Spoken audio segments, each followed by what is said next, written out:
자, 오늘은 제가 마지막 여기 쉼션이라고 해서 떠났는데요. 원래 이제 원어의 발음이 그렇습니다. 마지막 삼손의 맷돌질이라는 제목을 가지고 말씀을 드리겠습니다. 오늘 이 기별이 여러분 다 아시는 말씀이지만 굉장히 중요한 기별 중에 하나입니다. 먼저 이 사사기 16장 31절에 있는 말씀을 우리 봉독하겠습니다. 그의 형제와 그 아비의 온 집이 다 내려가서 그 시체를 취하여 가지고 올라와서 소라와 에스다올 사이 그 아비 마누아의 장지에 장사하니라. 삼손이 이스라엘 사사로 몇 년을요? 20년을 지내었더라 그랬습니다. 먼저 말씀을 드리기 전에 제가 청소년반에 잠깐 있었지 않습니까? 교과 시간에 지도자가 오기 전에는 제가 이렇게 다시 돌아올 수가 없어요. 아이들 한 영혼이라도 이렇게 그 아이들이 말씀으로 이렇게 들을 수 있도록 하려는 그런 마음이 있는데 우리 예원이가 와 있어서 잘 있었냐고 이렇게 잘 지냈니? 이렇게 질문을 했고 또 이렇게 서로 인사를 나눴는데요. 제가 요즘 뭐하니? 그랬더니 라틴어 공부를 한다는 것 같아요. 라틴어 미팅이 있다고 하더라고요. 그 라틴 랭귀지 아시죠? 예. 그래서 제가 이제 그 말이 하길래 제가 질문을 했습니다. 질문을. 비카리스 필리데이가 뭔지 아니? 그랬더니 비카리스 필리데이가 뭔지 아십니까? 집사님 모르세요? 천주교 오래 다니셨으면 다 아실 건데 교황이 이렇게 쓰고 있는 모자에 교황님이나 신부님들만 알지. 그러세요? 예. 그렇지 않아도 제가 그 말씀을 드렸습니다. 했습니다. 우리 예원이한테. 예. 그래서 비카리스 필리데이가 뭐냐고 내가 질문을 했어요. 예원이한테. 그랬더니 뭐 들어본 것 같기도 하고 이렇게 얘기하는 것 같더라고요. 그런데 이제 제가 뭐라 또 질문했냐면 그 비카레스 필리데이에 거기에 숫자가 있다. 너 그 숫자 아니? 그래 물어봤어요. 그랬더니 칠판에다 쭉 이제 쓰더라고요. 확인해 보니 그래서 인터넷으로 확인해 보니까 이 아이가 이제 계산을 해보는 거예요. 지금 얘가 알고 있는 숫자도 있고 그러니까 그러더니 뭐가 나옵니까? 예, 666이 나오는 것입니다. 그런데 오늘 공교롭게도 덕 백칠러 목사님이 짐승의 표에 대해서 하나님의 인에 대해서 그 공부를 하고 있는 거예요. 예. 그래서 오늘 아주 중요한 기별을 지금 듣고 있습니다. 아이들이.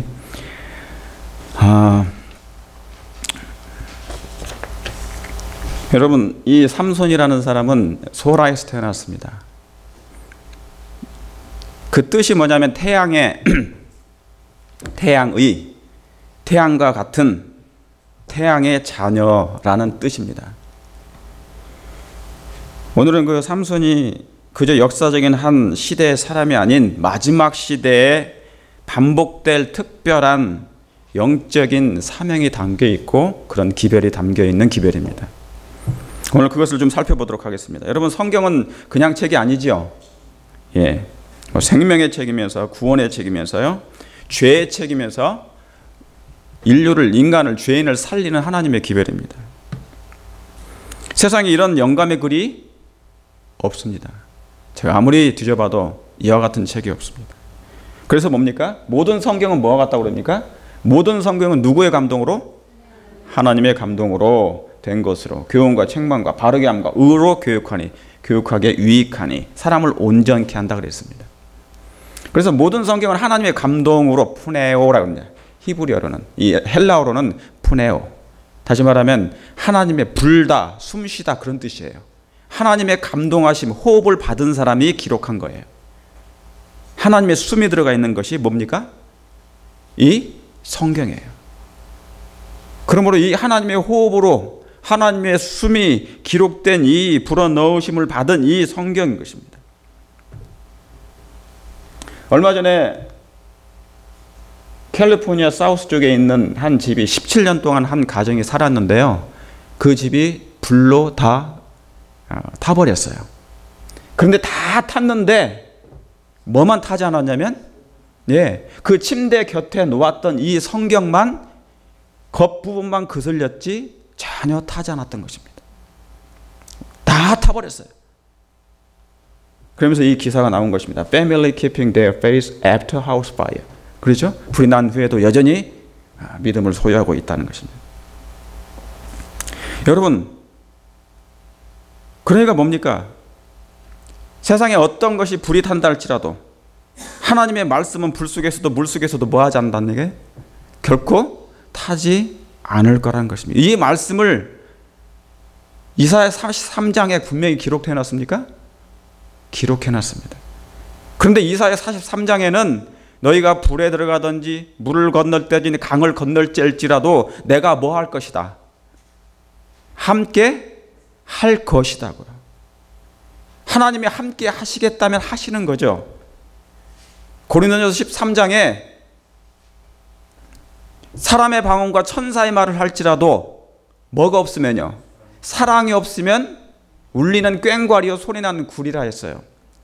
비록 우리가 예언을 가졌다 할지라도 뭐가 없으면, 사랑이 없으면, 불 가운데 들어간다 할지라도 뭐가 없으면, 사랑이 없으면, 사드락과 메삭과 아벳느고가 7배나 뜨거운 그 불 속에 들어갈 때 뭐가 없으면, 사랑이 없으면. 그러나 그들도 타지 않았습니다. 뭐가 있었기 때문에? 사랑이 있었기 때문에. 누구를 의지하는 사랑입니까 그게? 예수님께로부터 오는 믿음으로 역사하는 사랑이었어요. 여러분, 이 성경은 화영검, 쉐키나, 화영검, 불꽃이라는 뜻입니다. 화영검이네. 창세기 3장 24절에 화영검이 나오죠. 두루 도는 그 화영검. 그래서 이 에덴 동산의 입구에 하나님께서 임하셨는데 그 화영검 같은 말씀이에요. 불꽃이란 뜻입니다. 날카로운 날쌘 검이란 뜻이에요. 원어적으로는. 이 화영검이 감추어진 책이 바로 성경의 말씀입니다. 사단이 아무리 이 성경을 제거하려 한다 할지라도 불 속에 들어가든지 어디에 들어갔든지 상관없이 이 말씀은 영영히 살아 계실 것입니다. 여러분, 이 날에 이 검에 날쌘 검에 베인 영혼은 둘 중에 하나입니다. 죽든지 살든지, 영적으로 죽든지 영적으로 살든지 둘 중에 하나가 될 것이에요. 그래서 여러분, 이 성경이 수모를 당할 수는 있지만, 멸시를 당할 수 있지만, 지금도 수모를 많이 당할 수 있어요. 멸시를 당할 수 있습니다. 멸시라는 것이 내가 성경을 없애고 성경을 불태우고 그런 것이 아니라 성경을 등한히 하는 것도 멸시예요. 수모입니다. 성경의 입장에서는, 하나님의 말씀의 입장에서는 멸시를 당할 수 있지만 뭡니까? 결코 폐지되거나 결코 성경을 죽이거나, 이사야 54장에 있는 말씀처럼 성경은 결코 죽일 수가 없는 책입니다. 그게 계시록 11장에 있는 말씀 아니겠습니까? 예. 두 선지자가 곧 성경이었으니까 죽이거나 사라지게 할 수 없는 것입니다. 왜요? 성경은 하나님의 뭐예요? 살아있는 말씀이니까. 여러분, 그걸 믿으십니까? 그러므로 이 성경이 불 속에 들어가도 타지 않았던 것처럼 여러분의 하나님의 말씀을 여러분의 마음에 담아 두신다면 이 말씀이 여러분을 살리게 될 것입니다.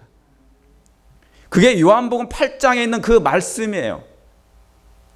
요한복음 8장 여러분 잘 읽어보시면 바리새인들과 아브라함의 자손에 대해서 투쟁하실 때, 논쟁하실 때 예수님이 하신 말씀이에요.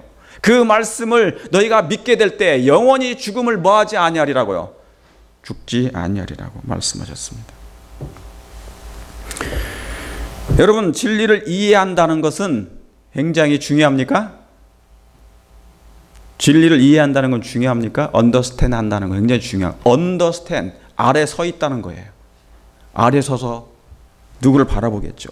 진리를 이해하는 것은 인침을 받는 거와 똑같습니다. 여러분, 이건 마치 뭐와 같냐면, 자, 인침을 받는다. 그 말은 진리를 이해한다는 것은 인침을 받는 거와 같아요. 왜냐하면 사람은 우리 스스로는 진리를 뭐 할 수가 없어요. 이해할 수가 없어요. 이것은 누구의 도우심이 역사해야만이 되는 겁니까? 예, 하나님의 성령께서. 그러므로 성령은 뭐 하시는 분입니까? 인치시는 분이세요. 여러분, 그걸 믿으십니까? 예수 그리스도는 하나님이 한량없이 뭐예요? 성령으로 인치신 분이었다 그랬습니다. 그러므로 그분의 마음에는, 그분의 말씀에는 뭐밖에 없었어요? 하나님의 말씀만 있었습니다. 여호와가 이러노라 기록하였으되. 그러므로 이건 마치 돌비에 하나님의 친수로 쓰시는 것 같았어요. 같은 것입니다. 뭐가요? 인침을 받는 것 같은.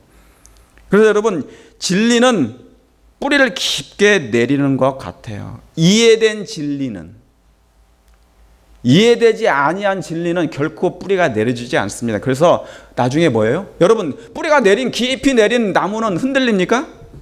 결코 흔들리지 않아요. 폭풍 가운데서도 흔들리지 않습니다. 마지막 교회는 진리 교회입니다. 진리를 어디에요? 밖에 두는 것입니까? 안에 두는 것입니까? 안에 두는 것이에요. 에덴 동산에 생명나무가 안에 있었습니다. 동산 가운데에 있었습니다. 우리의 몸은 하나님의 뭐예요? 영적인 처소입니까? 광명의 처소입니까?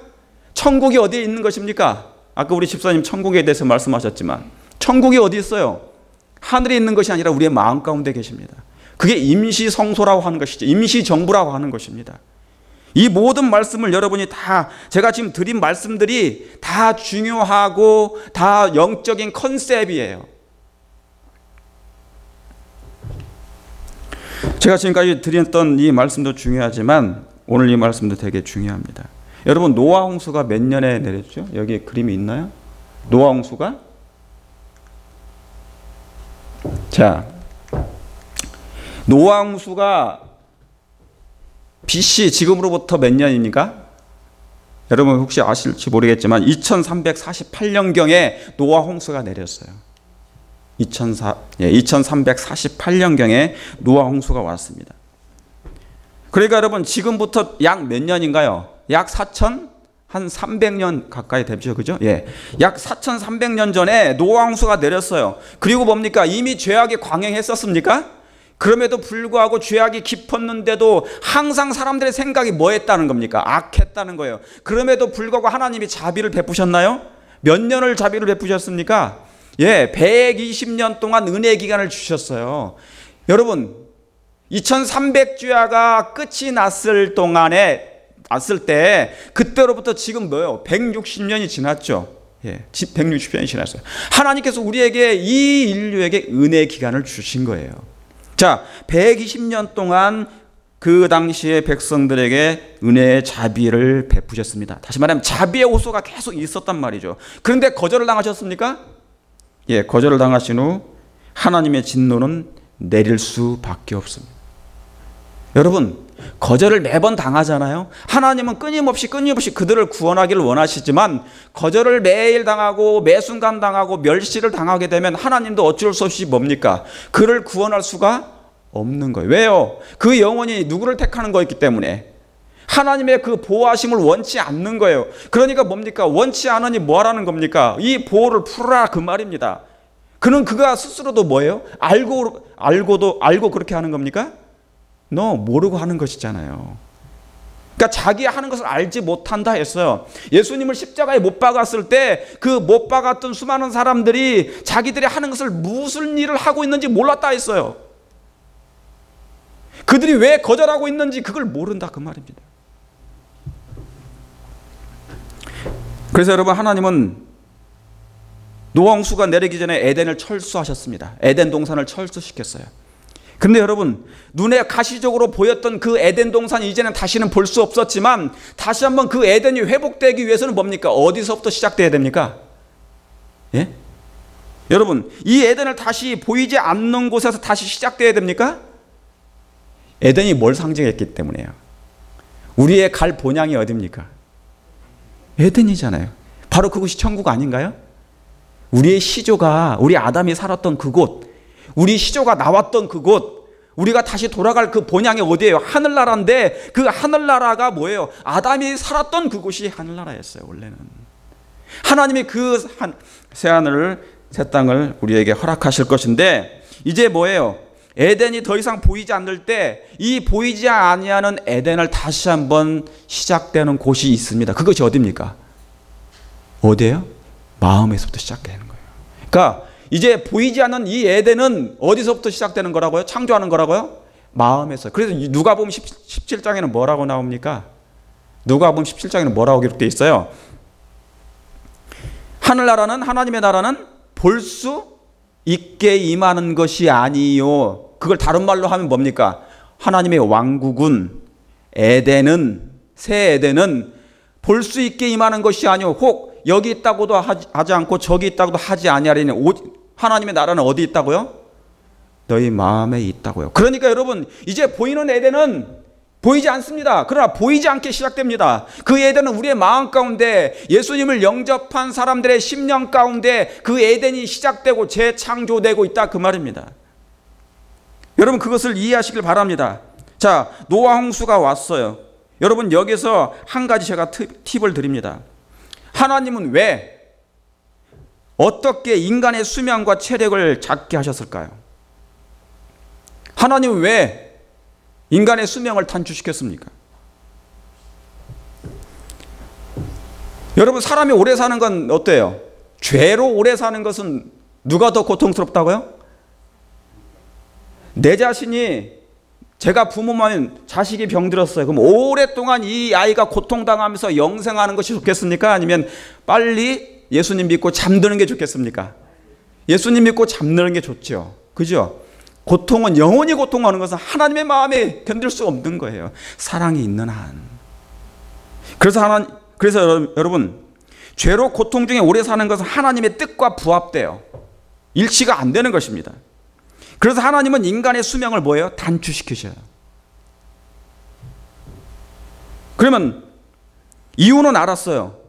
죄로 오래 사는 것이 하나님의 뜻이 아니라는 걸 알았어요. 그래서 뭡니까? 생명을 단축시켰습니다. 그러면 어떻게 해요? 어떻게 그 생명을, 수명을 단축시켰을까? 그 방법은 뭡니까? 음식으로 하신 것입니다. 여러분, 원래는 인류의 키가 얼마나 됐습니까? 아담이 3m 80이 됐어요. 3m 80 이상이 됐습니다. 굉장히 컸죠? 근데 우리는 지금 뭐예요? 그 절반이에요. 그러니까 3m를 딱 접은 게 저예요. 이 3m를 접었더니 제가 나온 거예요. 이제 주님의 은혜로 말미암아 예수님 오시면 이게 다시 이제 펴지고 있어요. 이제 펴져야 돼. 그것은 뭘로 단축이 됐다는 것이에요? 음식으로 단축을 시켰다는 거예요. 하나님의 뜻이 그것입니다. 그래서 홍수 후에 여러분, 창세기 9장에 보면 원래는 그 전에는 뭐를 하나님께서 허락하셨는데, 음식을, 식물, 채소를 허락하셨는데 그 이후에는 먹을 것이 없으니까 뭐예요? 창세기 9장에 뭐를 허락하셨다고요? 고기를 하나님께서 먹도록 허락하신 것입니다. 여기 여러분 읽어보십시오. 홍수 후에 그분은 수명이 긴 인류에게 동물성 음식을 먹도록 허락하시어 그들의 죄스러운 생애를 뭐 하셨다고요? 단축시켰다. 홍수가 있은 지 얼마 되지 않아서 인류는 급속도로 신체의 크기와 수완이 뭐했다? 감소되기 시작하였다, 그런 거죠. 그러니까 여러분, 창세기 9장에 갑자기 먹을 것이 없어서 하나님이 음식 메뉴를 바꿔요. 채식에서 뭘로요? 동물성 음식으로 바꿔요. 그 이유가 뭡니까? 수명을 단축시키려고 하신 것이었습니다. 왜요? 500년, 600년, 700년 동안 죄 가운데 고통당하는 것이 뭐예요? 하나님의 뜻이 아니었어요. 그래서 음식을 통하여서 그들을 뭡니까? 수명을 단축시키고자 하나님이 계획하신 거예요. 이해하시겠습니까? 예. 그러니까 여러분, 오늘날 사람이 고기를 먹고 사람이 죽는 이유가 뭐예요? 단축된 거예요. 그것도 똑같은. 수명이 줄어든 이유가 바로 그것이었어요. 그러니까 여러분, 고기는 동물성 음식은, 여기 분명히 나온 것처럼 동물성 음식은 수명과 신체에 밀접한 관계가 있습니다. 그렇습니까? 예, 병들어 죽기도 하고 빨리요. 예, 각종 질병이 걸리지 않습니까? 여러분, 사람도 몸에도 있지 않습니까? 고름이 있어요, 없어요? 몸에 염증이 생긴다는 건 고름이 나오잖아요. 여드름이 생기고 고름이 있어요. 우리의 살에, 짐승의 살 속에는 고름이 없을까요? 고름이 담겨져 있어요. 여러분, 짜면 나와요. 누런 고름이.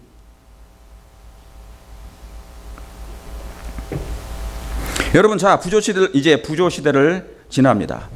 그래서 아브라함과 이삭과 야곱과 그 다음에 뭐예요? 요셉이 애굽에 들어가서, 그렇죠? 팔려갔지만 예수님의 표상을 하면서, 표상적으로. 그래서 뭡니까?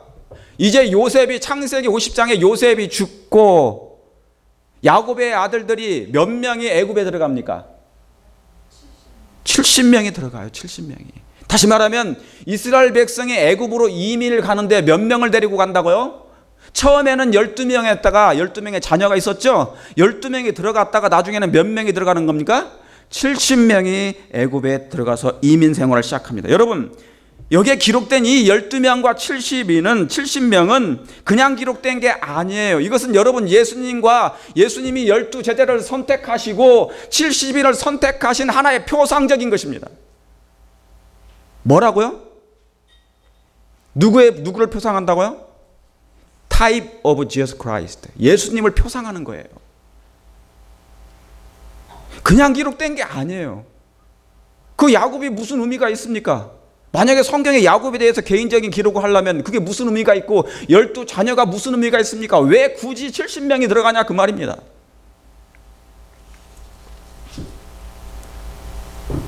그것은 예수님이 세상 애굽에 12제자와 70인을 세우신 것을 표상하는 것입니다. 여러분 이것을 이해하시게 되길 바랍니다. 그래서 아브라함과 이삭과 야곱, 요셉이 70인, 그 다음에 요셉 이후에 그 이스라엘 백성들이 자녀들이 70명이 애굽으로 이민을 갑니다. 그리고 뭡니까?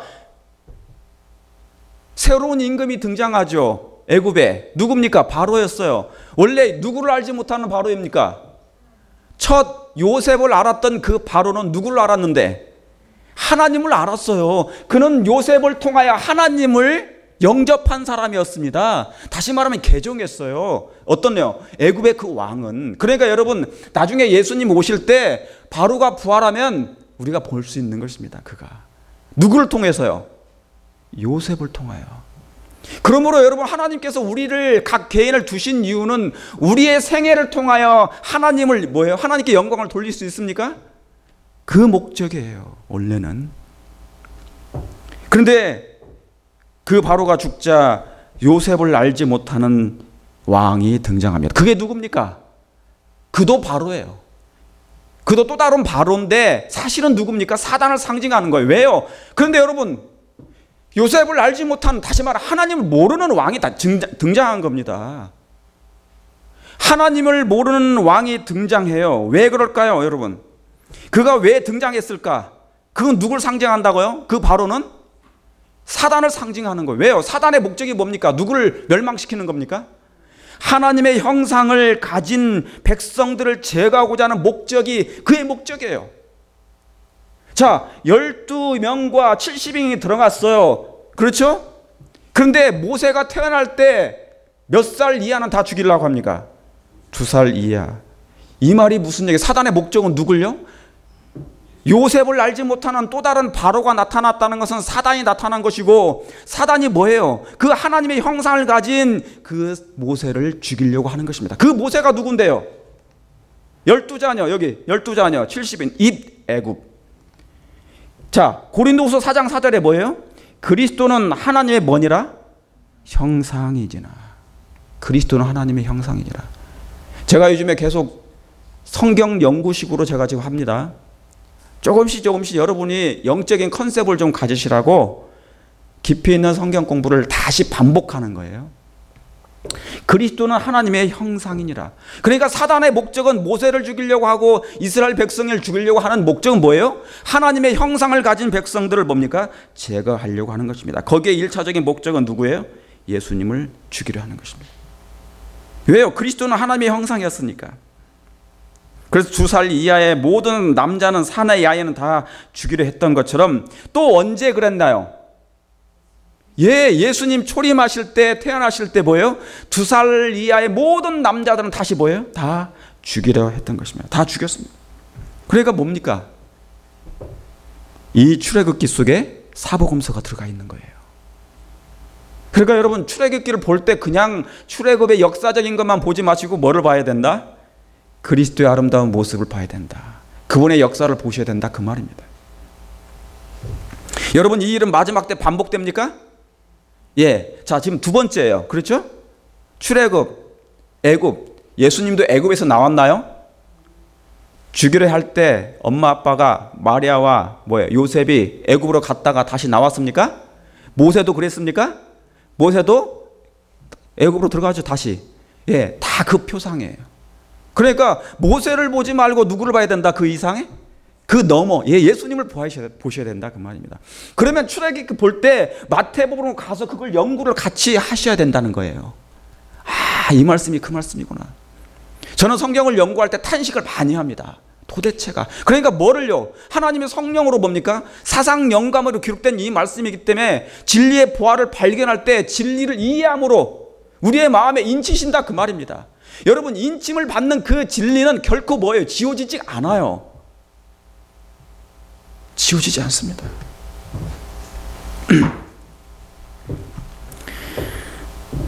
여러분, 이 일은 나중에 후에 미말에 다시 한번 또 반복될 것입니다. 이 세상 애굽, 이 세상 바벨론에서 하나님께서 또 한 백성을 출 바벨론 시킬 거니까. 그렇습니까? 그래서 한 백성, 하나님의 형상을 가진 백성들을, 저와 여러분들을 뭐 하려고 하는 겁니까? 제거하려고 그들이 노력합니까? 예, 사실은 여러분 한 분 한 분은 누구의 형상을 지녔다고요? 예수 그리스도의 형상을 지녔기 때문에 사단의 가장 큰 분노가 누구한테 있다고요? 예, 여러분들에게 있다 그 말입니다. 그게 남은 자손의 특징이에요. 용이 여자에게 뭐 했어요? 분노. 왜 분노합니까? 아, 저 사람이 뭐예요? 저 영혼이 누구를 의지하고 있는 거예요? 누구의 모습을 담고 있는 것입니까? 하나님의 형상. 잃어버린, 죄로 말미암아 잃어버린 그 하나님의 형상이 회복되는 그 백성이 있기 때문에 분노하는 것이에요. 누구처럼. 그래서 뭡니까? 2살 이하의 모든 산의 아이를 다 제거하려 했던 것처럼 마지막 또 한 번 그 일이 있는다 그 말입니다.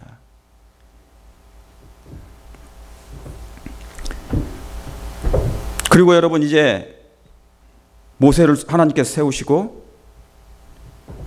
출애굽하고 여기 있는 것처럼, 자, 출애굽을 하고 유월절을 지내고 홍해를 지나서 어디로 갑니까? 광야에 갑니다. 광야에 들어가죠. 그리고 요단강을 건너고 어디로 가요? 가나안 땅에 들어갑니다. 자, 이렇게, 그러니까 지금 여러분, 우리가 살고 있는 이 시간은, 이 기간은 어떤 기간이에요? 여기서 가장 중요한 게 뭡니까? 다 중요해요. 출애굽도 중요하고 유월절도 중요하고 홍해도 중요해요. 홍해는 침례를 상징하죠. 그죠? 홍해는 침례를 상징해요. 침례 받았어도 출애굽한 사람들은 다 광야에서 다 죽었습니다. 가나안 땅에 들어갔어요? 못 들어갔어요? 못 들어갔습니다. 히브리서 3장에 보면 그들이 뭐함으로 광야에 못 들어간 것입니까? 왜 못 들어갔다고요? 불순종함으로, 순종하지 않음으로 말미암아, 하나님의 말씀을 믿지 않음으로 말미암아 그들은 원했으나 가지 못했어요. 마음으로는, 생각으로는 원하도 뭐예요? 행동이 이루어지지 않으면 안 되는 거예요. 여러분, 신앙은, 품성은, 말씀은 전부 다 어디에다 넣어야 된다고요? 마음이에요. 이거에 회복되지 않으면 안 돼요. 신앙은 사랑이라 그런 것입니다. 그래서 여러분, 그래서 여기 출애굽, 유월절, 홍해, 광야, 요단강, 가나안 땅. 근데 여러분, 여기서 가장 중요한 것이 뭐냐면, 다 중요하지만 광야 교회입니다. 사도행전 7장에는 이 교회를, 광야를 뭐예요? 그냥 교회가 아니에요. 광야 교회라고 그랬어요. 여러분, 지금도 우리가 살고 있는 이 땅이 어디예요? 광야 교회입니까? 예, 광야 교회입니다. 광야는 아무것도 없어요. 물도 없고 식량도 없어요. 그리고 수많은 뭡니까? 뱀도 있고 지진도 생길 수 있고 수많은 적들이 있을 수 있어요. 그러니까 오직 누구만을 의지할 수밖에 없어요. 하나님만을 의지할 수밖에 없는 것입니다. 그러므로 오직 예수 그리스도만을 바라보는 자는 뭐한다? 살리라. 그게 히브리서 12장 아닙니까? 11장은 믿음의 장이고 히브리서 2장 12장 1절에 뭡니까? 믿음의 주여 온전케 하시는 일을 뭐하자? 예수를 바라보자. 광야에서는 예수님만을 이외에는 바라볼 게 없어요. 바라볼 뿐이 없단 말이에요. 근데 사단이 마지막 때 뭐를요? 사람을 바라보도록 한다는 거예요. 마지막 때 그게 사단의 목적인 거예요. 여러분, 그래서 이 광야교회, 그럼 이 광야에서 가장 중요한 게 뭐냐? 광야에서 뭘 받았습니까? 이스라엘 백성들이. 예, 먼저 율법을 받았죠. 그리고 몇 년 동안, 40년 동안 뭐가 내렸어요? 만나가 내렸습니다. 여러분, 광야에서 율법을 주시고, 자, 중요합니다. 광야에서 율법을 주시고 만들고 그 율법 율법을 십계명을 언약궤 속에 넣고 그것을 들고 어디를 들어갔다고요? 가나안 땅에 들어간 것입니다. 그런데 오늘날 많은 교회들은 율법 없이도 가나안 땅에 들어갈 수 있다고 하는 것입니다. 여러분, 그건 사단의 기만입니까? 기만입니다. 광야에서 가장 중요한 것은 하나님의 율법이에요. 그리고 만나가 내렸다 그 말입니다. 그런데 어깨에 메고 가나안 땅에 들어가야 되는데 뭐 없이요? 하나님의 율법이 없이, 말씀이 없이 들어가려고 하는 착각을 하고 있는 것이에요. 거기에 수많은 지도자들이 동조하면서 수많은 영혼들을 뭐예요? 기만 가운데 하나님의 율법을 지킬 필요 없다고 얘기하지 않습니까? 그러나 때가 아직 이르지 않았어요. 때가 이르게 되면 하나님이 이 땅에 있는 모든 사람들에게 진리를 단 한 명도 이해하지 못한 채 1월 시험령 받게 하지 않습니다. 짐승의 표 받게 하지 않아요. 여러분, 짐승의 표는 진리를 이해한 다음에 그때 자기가 스스로 거절해야만이 짐승의 표를 받아요. 이해하시겠습니까? 그것이 하나님의 공입니다. 왜요? 나중에 뭐 할 수가 있으니까, 하나님께 불평할 수 있으니까, 하나님 저 진리를 이해하지 못했는데 어떻게 제가 짐승의 표를 어떻게 안 받을 수 있었나요? 그렇게 하나님께 뭐 할 수 있어요? 주장할 수 있기 때문에 하나님은 그렇게 하지 않으세요. 그래서 사람들에게 진리를 충분히 이해할 수 있는 기간을 주신다 했습니다. 비록 뭐가 내린다 할지라도, 1월 시험령이 법령이 내린다 할지라도. 여러분들이 예언의 신을 혹시 보지 않을지라도 제가 요약해서 연구한 것을 여러분들에게 말씀을 설교 때마다 제가 증거하는 거니까, 혹시 바쁘셔서 말씀을 못 보시거나 예언의 신을 못 보시면 이 말씀이라도 쭉 여러분이 좀 잘 들으시길 바랍니다. 아시겠죠? 그걸 다 요약해서 제가 지금 말씀드리는 거예요. 그래서 여러분, 이 율법과 함께 하늘에서 내린 것이 뭐라고요? 내린 것이 뭐라고요? 예, 만나였습니다. 근데 이 만나가 만났어요? 안 만났어요? 이 만나가 만났어요? 정말 안 만났어요? 만났어요? 가시 같기도 하고 과자 같다고 그랬죠? 달짝지근하고 맛있다고 그랬어요. 그래도 맛이 있었다고 그랬어요. 처음에는 맛있었는데 나중에는 뭐예요? 예, 이제 맛이 별로 없어졌어요. 안 만나. 만나가 계속 만나야 되는데 40년을 흘러다 보니까 이게 안 만나졌어.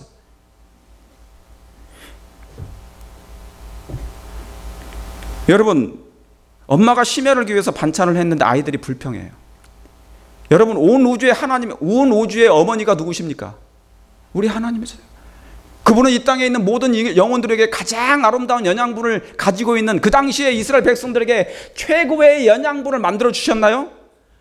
만나 속에는 놀라운 영양분이 다, 성분이 다 들어있다 했습니다. 여러분, 이 말씀 한번 보세요. 하나님께서는 광야에서 백성들에게 주셨던 만나에는 뭐가 있었다고요? 체력과 지력과 도덕력을 정진시키는 뭐가 있어요? 성분이 포함되어 있었다고요. 그들은 그 어려운 광야 생활을 겪었음에도 불구하고 허약한 사람이 하나도 없었다 그랬어요. 40년 동안 만나를 먹었을 때 우리 하나님이 어떤 분이십니까? 우리의 기관, 장기의 모든 것을 다 배열하신 분이에요. 정확하게 배열하신 분입니다. 이런 하나님이 있으십니까? 없어요. 그리고 우리의 영양소가 어떤 영양이 필요한지 예수님은 그 만나 속에 그것을 다 넣어놓으셨어요. 체력, 몸, 지력, 지성, 덕성, 도덕력은 덕성, 품성을 얘기합니다. 지, 덕, 체, 전인교육, 이 세 가지가 뭐예요? 이 만나 속에 포함이 되어 있었다 그 말입니다. 그러므로 이 만나만 먹기만 하면 맛이 없는 것처럼 보이지만은 이 만나만 먹기만 하면 뭐 한다고요? 전혀 뭐예요? 허약한 사람이 없었어요. 영적인 40년을 넉넉히 보낼 수 있다 그 말입니다. 여러분, 그걸 믿으십니까? 여러분, 이 만나는 뭘 상징합니까? 이제 시대를 거슬러 올라와서 요한복음 6장에 나는 생명의 뭐라? 떡이니라. 그 만나에 대해서 얘기하시면서 당신 자신에 대해서 얘기하잖아요. 이 떡을 먹는 자는 결코 뭐하지 아니하리라? 죽지 아니하리라. 살리라 그랬어요. 그러면 여러분, 결국 이 성경은 만나예요? 만나예요. 이 성경에는 그럼 뭐가 있습니까? 지력과 체력과 덕성이 있는 정진시키는 성분이 다 포함되어 있습니까? 예. 제가 여러분들에게 성경을 보라는 이유가 뭡니까? 이 만나를, 영적인 만나를 왜 우리가 연구하고 열심히 탐구하는 이유가 뭡니까? 여기에 그것이 다 들어가 있어요. 성분이 다 들어가 있다 그 말입니다. 정말 감사한 일인가요? 이런 모든 말씀이 다 기록되어 있다는 그 자체가 얼마나 감사한 일인지 몰라요. 여러분 이제 여호수아를 지납니다. 여호수아를 지나서 이제 사사기에 접어들어요. 여러분 사사기는 총 몇 년 동안 기록되냐면 약 350년 기간의 역사입니다. 약 350년 장장 굉장히 길죠.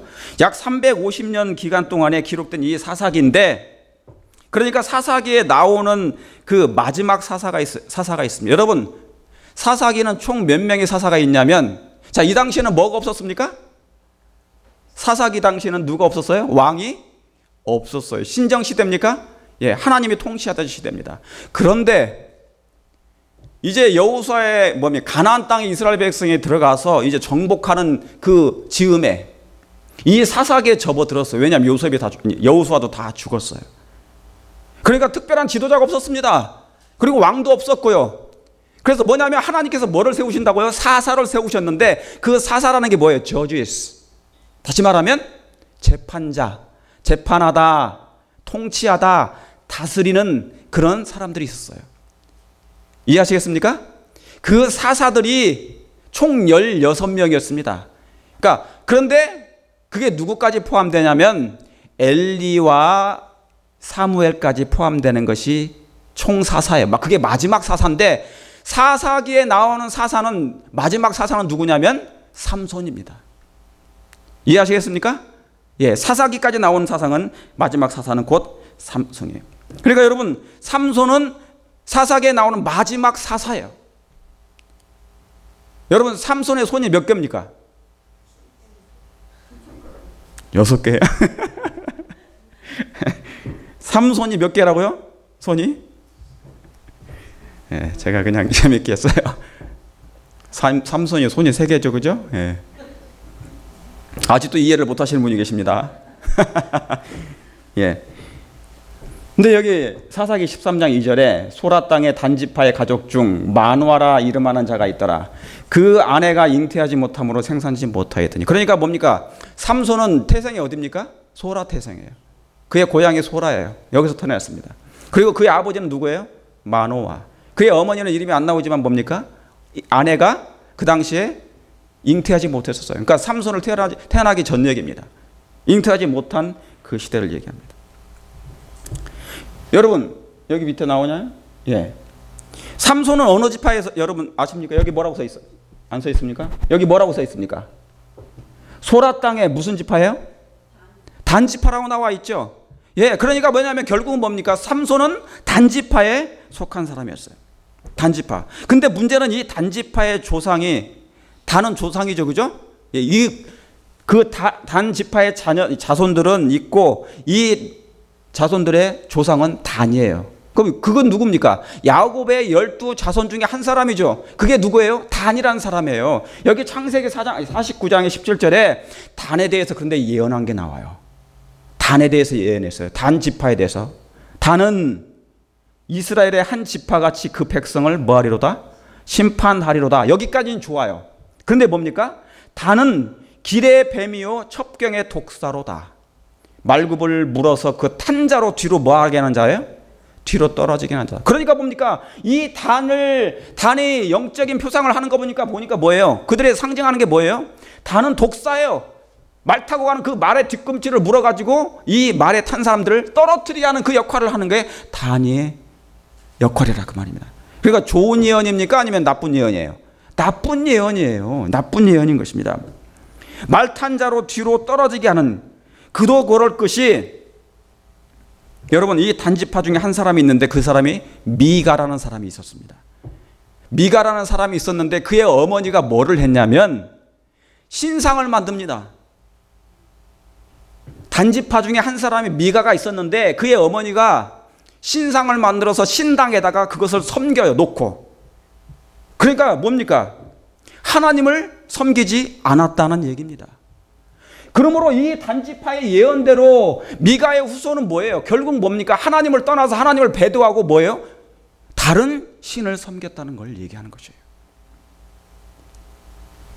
여러분 그래서 뭐냐면 이 말씀이 뭐냐면 쉽게 여기에 이 말씀이 나와요. 자, 사사기 18장 31절에 단자손이 자기를 위하여 그 새긴 신상을 세웠고 하나님의 집이 실로에 있을 동안에 미가의 지은 바 새긴 신상이 어디에 있었다? 단자손에게 있었다. 여러분, 이 말씀은 그냥 기록된 것 같지 않아요. 분명한 뭐가 있습니까? 예언적으로 뭐가 있습니다. 이미 야곱이 예언했던 것처럼 말탄자의 뒤를 뭐예요? 말을 물어서, 뱀이 물어서 말탄자를 떨어뜨리게 하는 그 역할을 한 것처럼 이 단자손들은 그의 집안에 하나님 대신에 뭐예요?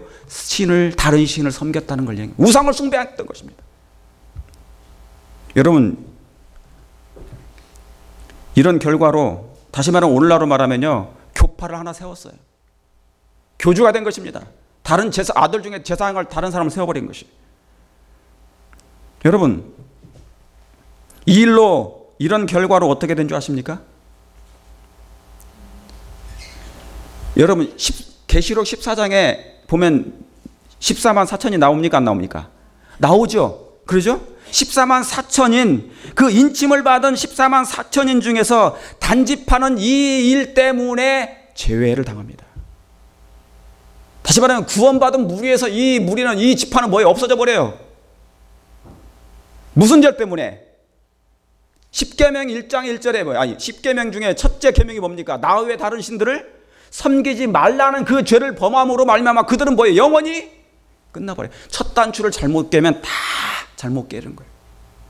그러니까 이 지파는 영원히 사라져버립니다. 어디까지 가지 못하는 거예요? 14만 4천인에도 들어가지 못합니다. 인침을 받지 못해요. 여기 계시록 7장에 보세요. 이스라엘 자손의 각 지파 중에서 인맞은 자들이 14만 4천인데 유다 지파가 있고 루벤 지파가 있고 갓 지파가 있고 아셀 지파가 있고 납달리 지파가 있고 므낫세 지파가 있고 시몬 지파가 있어요. 레위 지파가 있어요. 이사갈 지파가 있고 스불론 지파가 있고 요셉 지파가 있는데 베냐민 지파가 있는데 뭐가 없어요? 예, 단 지파가 사라집니다. 그러니까 이 지파는 분명한 무슨 죄를 범한 건 확실한 것입니다. 그 집안에 뭐가 있었다는 것입니까?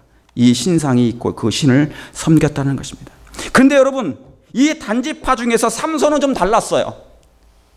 삼손은 좀 달랐습니다. 손이 세 개라서 그런 것이 아니라 삼손은 분명히 달랐습니다. 그의 아버지는 뭐라고요? 이름이 뭐라고요? 마노아. 근데 그 어머니가 그 당시에는 뭡니까? 그 아내는 무자였단 말이에요. 잉태하지 못했는데 누가 나타난 것입니까?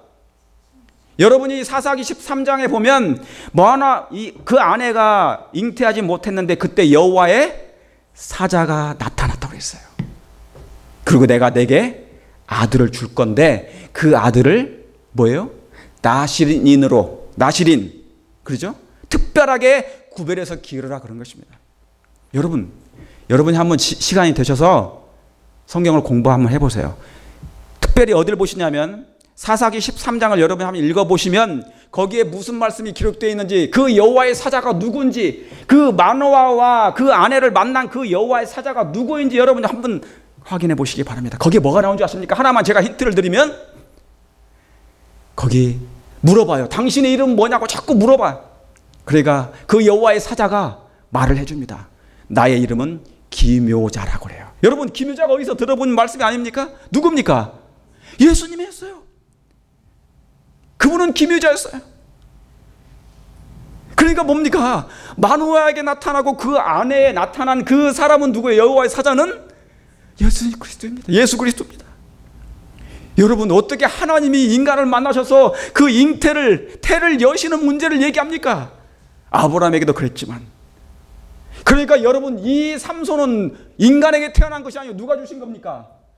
예, 하나님이 주신 것이에요. 하나님의 아들이 된 것입니다. 그러니까 그의 이름이 뭐예요? 태양과 같은. 그래서 그의 아들을 주시겠다고 했는데 그게 나실인입니다. 그러니까 여러분, 삼손은 분명히 하나님이 주신 것입니다. 그러니까 이 아이는 누구께 바쳐야 됩니까? 하나님께 바쳐져야 되는 것입니다. 하나님께. 그게 나실인이에요. 여러분, 나실인의 뜻이 뭔지 아세요? 나실인의 뜻이 뭔지 아십니까? 자, 여기 보세요. 나실인이란 봉헌된 자예요. 분리된 자입니다. 떼어 놓은 자예요. 여기 이 뜻만 봐도 뭡니까? 분명히 뭐가 생각납니까? 이게 특별한 겁니다. 구별된 거예요. 분리된 자입니다. 여러분, 나시린은 하나님께 바쳐진 구별된 자요, 세상과 분리된 자요. 특별히 뭡니까? 머리에 뭐를 대지 말라고요? 삭도를 대지 말라고, 머리를 자르지 말라고 특별히 한 것입니다.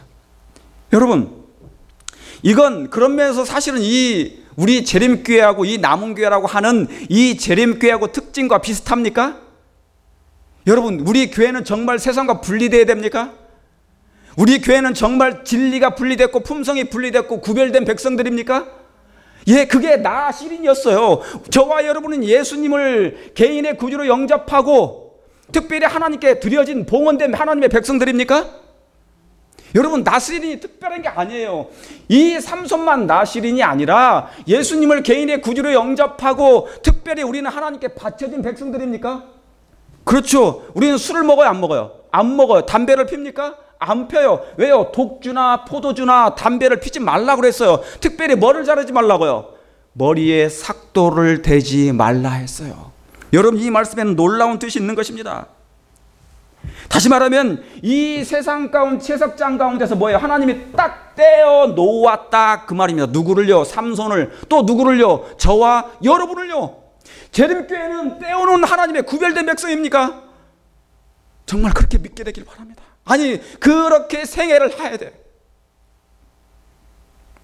특별히 어떤 것입니까? 뭐가 분리되고 뭐가 구별되는 것입니까? 어떤 면에서요? 진리 면에서, 품성 면에서 우리는 달라야 돼. 그들과 분리되어야 됩니다. 품성 면에서 달라야 됩니다. 구별되어야 됩니다. 그러니까 여러분, 우리 교회는 진리와 품성이 고상하지 원치 않으면 이 교회에 왔다가도 나갑니다. 이 두 가지를 있잖아요. 이 두 가지에 대해서 관심이 없으면 우리 교회는 아무리 왔다 갔다 해도, 들어와도 금세 얼마 있다가 못 견디고 나갑니다. 왜요?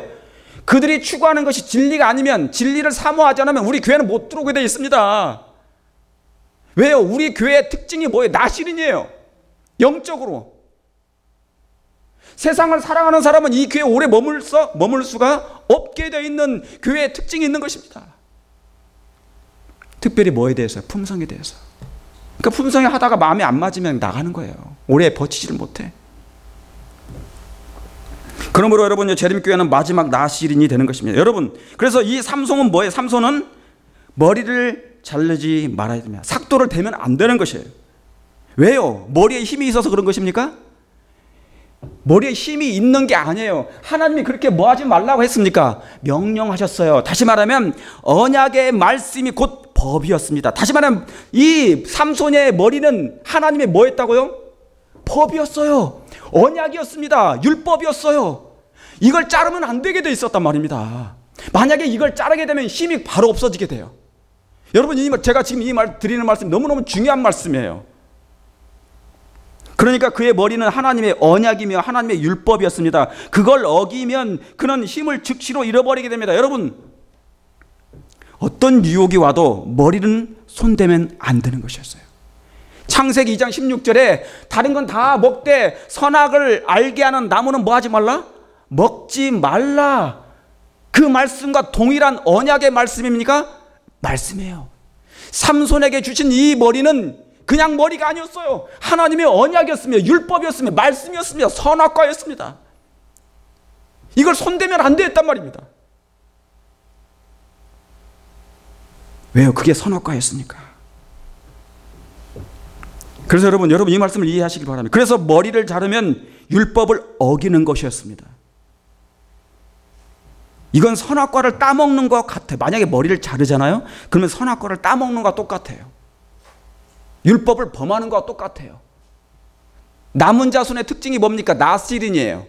하나님의 계명과 예수 믿음을 지키는 백성들을 상징하는 것입니다. 이걸 따먹으면 돼요, 안 돼요?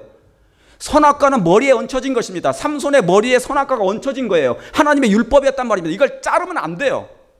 어떤 뭐가 와도, 유혹이 와도.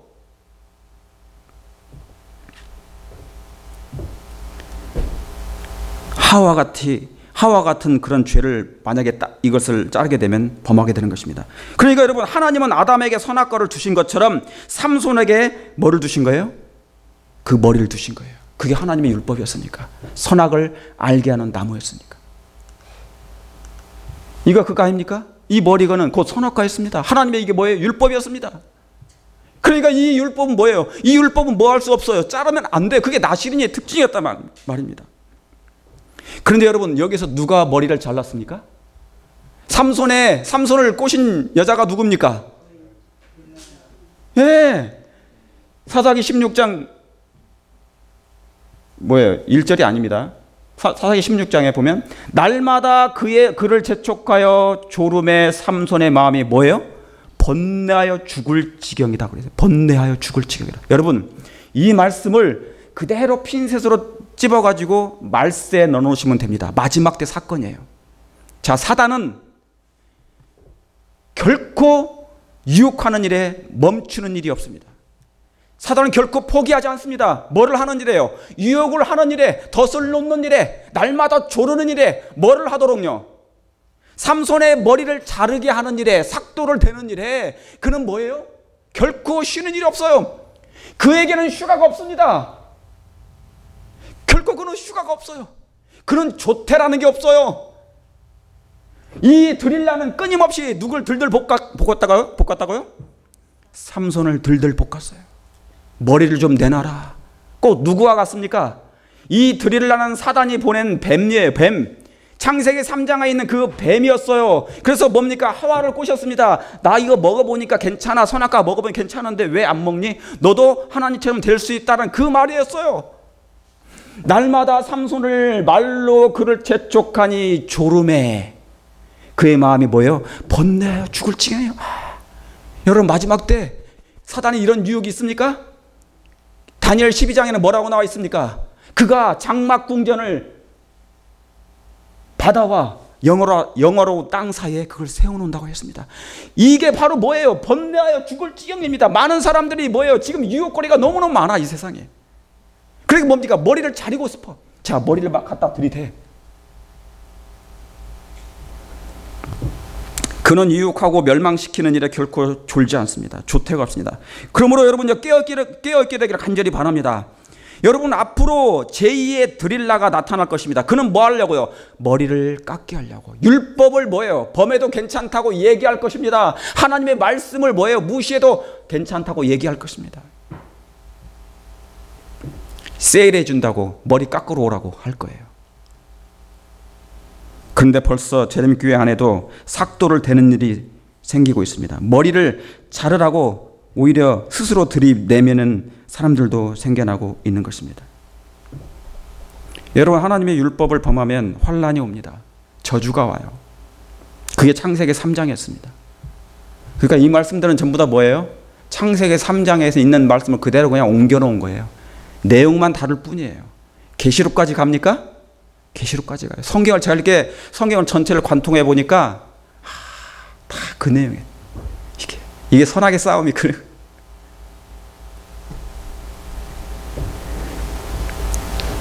율법을 범하면 환란이 옵니다. 저주가 옵니다. 그래서 여기 뭐라고 써 있습니까? 제가 여기 써놨죠. 남은 교회 안에도 삭도를 대는 일이 생겨나고 있다. 이 삭도가 뭔지 아시겠죠? 우리가 그렇게 귀히 여기는 하나님의 율법. 사사기 16장 21절에 블레셋 사람이 그를 잡아 그 눈을 빼고, 이게 환란이에요. 하나님의 율법을 범하였습니다. 머리를 잘랐어요. 하나님의 율법을 잘랐습니다. 그랬더니 뭐가요? 눈이 뭐예요? 눈을 빼고 끌고 가사에 내려가 놋줄로 매고 그로 뭐예요? 옥중에서 뭐를 돌리게 했더라? 맷돌을 돌리게 했더라. 여러분, 나시린이를 버린 결과, 율법을 버린 결과, 선악과를 따먹은 결과 환란이 왔어요. 여러분, 그러나 환란이 오게 될 때 너무 두려워하지 마시기 바랍니다. 그 환란이, 그 징벌이 오히려 내게 뭐예요? 놀라운, 나를 살리는 하나님의 기회인 것을 여러분 이해하시길 바랍니다. 만약에 이 눈이 머는 일이 없었다면, 그에게 환란이 없었다면, 징벌이 없었다면 그는 회개하지도 못했을 거예요. 하나님의 사랑을 깨닫지도 못했을 것입니다. 비로소 그가 눈이 빼지고 환란이 오고 난 다음에 그가 참 하나님을 얼마나 버렸던지, 얼마나 멀리 떠나 있는지 그 뒤늦게 깨달은 것입니다. 하나님이 그에게 놀라운 사랑을 베푸신 것이에요. 그러니까 뭡니까? 하나님의 징벌은 삼손에게 뭐였어요? 살리는 매였습니다. 그를 살려주는 매가 됐어요. 매요. 그게 하나님의 자비의 호소였습니다. 회개하라고. 그때 여러분, 그때 환란이 오고 회개하게 될 때 그때 뭐 하게 됩니까? 맷돌을 갈게 됩니다. 맷돌을 그때 갈게 돼요. 여러분, 맷돌을 간다는 것은 무슨 뜻이에요? 맷돌에다가 뭐를 가는 겁니까? 원래는 곡식을 가는 거잖아요. 곡식은 성경에서 뭘 상징하는 줄 아십니까? 하나님의 말씀을 상징하는 거예요. 그러니까 이 삼손이 그동안 잃어버렸던 그 삭도로 말미암아 하나님의 율법을 잃어버렸어요. 마치 이스라엘 백성이 율법을 잃어버린 것처럼 잃어버렸단 말이에요. 그런데 다시 뭡니까? 회개하고 보니까, 환란이 오고 보니까 내가 하나님의 말씀을 너무 놓고 살았어. 이제라도 뭡니까? 하나님의 말씀을 다시 한번 이 머리에다가 베고 싶은 거예요. 맷돌을 간다는 것은 하나님께 돌아오는 것입니다. 성경으로 돌아오는 것입니다. 말씀으로 다시 돌아가는 운동을 개인적으로 하는 것이에요.